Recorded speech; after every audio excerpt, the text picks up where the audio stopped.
এই মুহূর্তে শাহবাগে আছেন সহকর্মী শফিকুজ্জামান রুবেল। সরাসরি যাচ্ছি তার কাছে। বিপ্লবের প্রতীক শহীদ শরীফ ওসমান হাদির হত্যাকারীদের বিচারের দাবিতে গতকালকে থেকেই কিন্তু এই ইনকিলাব মঞ্চের যে অবস্থান শাহবাগ চত্বরে, সেখানে তারা রাতের যেই শীত পেরিয়ে কনকনে শীতের মধ্যে কষ্ট করে রাত অতিবাহিত করে সারা দিন ভর কিন্তু এখানে অবস্থান করছেন। তারা দাবি জানাচ্ছেন সরকারের উদ্দেশ্যে। তারা বলছেন যারা ওসমান হাদিকে হত্যা করেছে, ওসমান হাদির সাথে যারা জড়িত, তাদেরকে যে কোনো মূল্যে শাস্তির সম্মুখীন করতে হবে, গ্রেপ্তার করতে হবে। যারা পরিকল্পনার সাথে জড়িত ছিল তাদের মুখোশ উন্মোচন করতে হবে।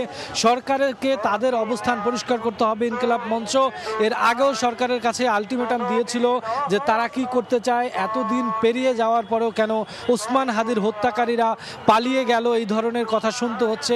দেশের আইন শৃঙ্খলা বাহিনী কি করছে, কেনই বা ওসমান হাদি ন্যায় বিচার পাচ্ছে না, সে বিষয়টি অবশ্যই নিশ্চিত করতে হবে। ন্যায় বিচার যতক্ষণ পর্যন্ত না সরকার ন্যায় বিচার নিশ্চিত করছে, ততক্ষণ পর্যন্ত কিন্তু ইনকিলাব মঞ্চের যারা নেতাকর্মী, সেই সাথে আমরা দেখছি বিভিন্ন শ্রেণী পেশার মানুষ এখানে কিন্তু উপস্থিত হয়েছেন।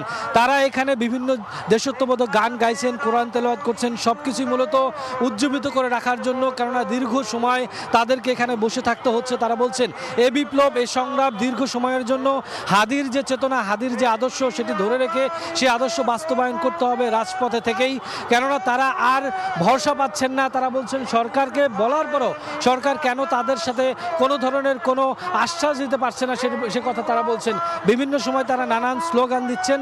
তারা বলছেন যে এই যে পার্শ্ববর্তী দেশ ভারতের আধিপত্যবাদের বিরুদ্ধে ওসমান হাদির যে কণ্ঠ ছিল, সেই কণ্ঠ রোধ করে দেওয়া, বিভিন্ন শোষণের বিরুদ্ধে ওসমান হাদির যে কণ্ঠ ছিল, ইনসাফভিত্তিক রাষ্ট্র গঠনের যে কণ্ঠ ছিল, সেই কণ্ঠকে কারা থামিয়ে দিতে চাইছেন, কারা মূলত ওসমান হাদির কণ্ঠ রোধ করেছেন, তাদেরকে চিহ্নিত করতে হবে, তাদের বিচারের সম্মুখীন করতে হবে।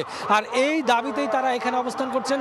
তারা ঘোষণা দিয়ে রেখেছেন যতক্ষণ পর্যন্ত না এই দাবি আদায় হচ্ছে তারা এই রাজপথে থাকবেন। এবং আমরা দেখছি ধীরে ধীরে তাদের এই জমায়েত কিন্তু বৃহৎ হচ্ছে। এখানে যুক্ত হচ্ছেন বিভিন্ন শ্রেণী পেশার মানুষ। শাহবাগ চত্বর এখন লোকারণ্য। তো সব মিলে শাহবাগ চত্বর থেকে এই ছিল এই মুহূর্তে। শাহবাগ থেকে সবশেষ খবরাখবর জানাচ্ছিলেন সহকর্মী শফিকুজ্জামান রুবেল।